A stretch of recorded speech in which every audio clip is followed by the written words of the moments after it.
తుఫాన్ ప్రభావంతో తిరుపతి జిల్లా డక్కిలి మండలంలోని పలు గ్రామాల్లో వాగులు వంకలకు రోడ్లు పొలాలపై వర్షపు నీరు జలాశయాల్లా పారుతూ వర్షపు నీరు భారీగా చెరువుల్లో చేరుతున్నాయి.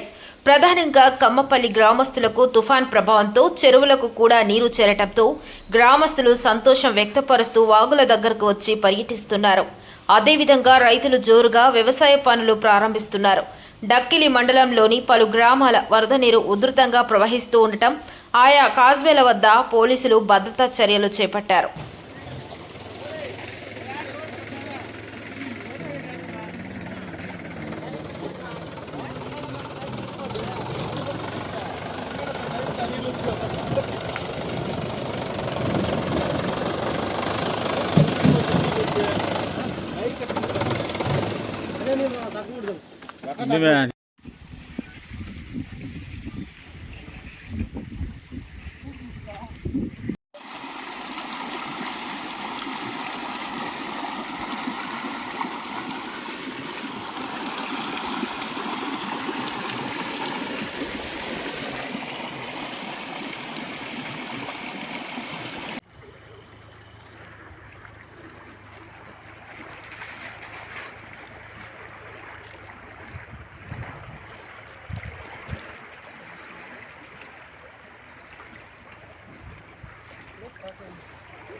చెప్పా